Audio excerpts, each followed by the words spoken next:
नमस्कार, मैं हूं अर्चना। आप देख रहे हैं प्राइम टीवी। वक्त हो गया है खबर दोपहर का। चलते हैं पहली खबर की तरफ।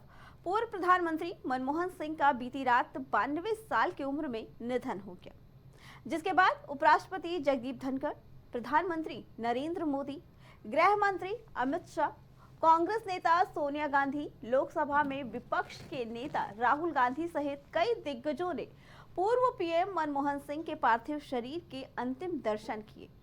लेकिन अंतिम संस्कार कल किया जाएगा, क्योंकि उनकी एक बेटी अमेरिका से आ रही है, जिनका इंतजार किया जा रहा है। पूर्व प्रधानमंत्री के निधन पर सरकार ने 7 दिन का राजकीय शोक घोषित किया है। इसके अलावा कई पार्टियों ने अपने राजनीतिक कार्यक्रमों को रद्द कर दिया।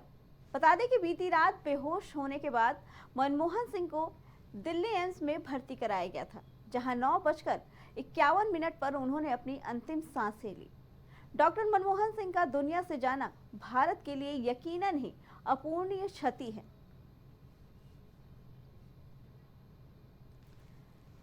बता दें कि मनमोहन सिंह की मृत्यु के बाद सभी ने पोस्ट किया। सबका कहना है कि आज देश ने अपने एक राजनीति बेटे को खो दिया है, जो एक बहुत बड़ी क्षति है।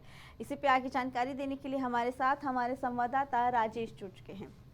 राजेश, सभी बड़ी हस्तियां मनमोहन सिंह को श्रद्धांजलि देने के लिए पहुंचे हैं और उनका अंतिम संस्कार कल किया जाएगा। क्या कहना है इसके बारे में?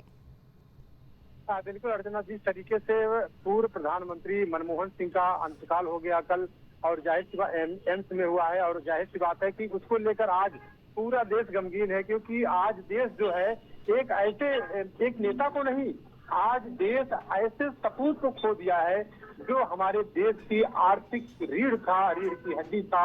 और जाहिर सी बात है कि देश को आर्थिक संकट से उबारने वाला एक ऐसा नेता पूर्व प्रधानमंत्री मनमोहन सिंह थे, जिन्होंने आर्थिक संकट में हमारे देश को उबारने का काम किया था। तो जाहिर सी बात है कि उनका अंतिम उनका संस्कार, जो दाह संस्कार है, वो कल किया जाएगा, क्योंकि उनकी एक बेटी अमेरिका में रहती है।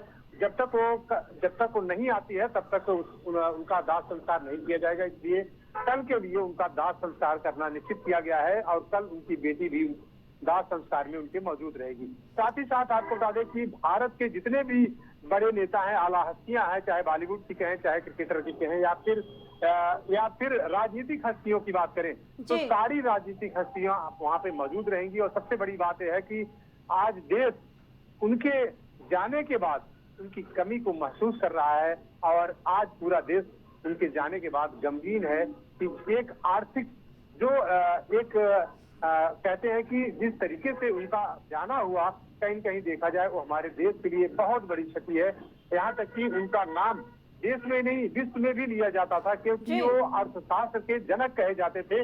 और आज उनके जाने से हमारे देश में समझ लीजिए कि बिल्कुल बहुत बड़ा संकट खड़ा हुआ है, क्योंकि ऐसा नेता बार बार नहीं मिलता, ऐसा अर्थशास्त्री बार बार नहीं मिलता, जो हमारे देश को उबारने का काम किया था ऐसे समय में जब हमारा देश आर्थिक संकट से जूझ रहा था। जी राजेश, और उनपे सबसे ज्यादा आरोप लगे कि वो मौन रहते थे, वो नहीं बोलते थे, लेकिन कहीं ना कहीं खामोश रह के ही वो अपने विपक्षियों को पूरा जवाब देते थे। बिल्कुल अर्चना, जो आरोप उनके खामोश रहने के लिए लग रहे हैं, लेकिन देखिए एक चीज आपको बता दें कि जो भी इंसान कम बोलता है, तो कहीं कहीं कभी कभी ऐसा होता है बहुत बड़ा काम कर जाता था, काम कर जाता है। तो उसी तरीके से पूर्व प्रधानमंत्री मनमोहन सिंह भी थे, कम बोलते थे लेकिन काम ज्यादा करते थे, क्योंकि उन्होंने काम ऐसा कर दिया कि जो आज तक पूरे देश में नहीं कोई कर पाया।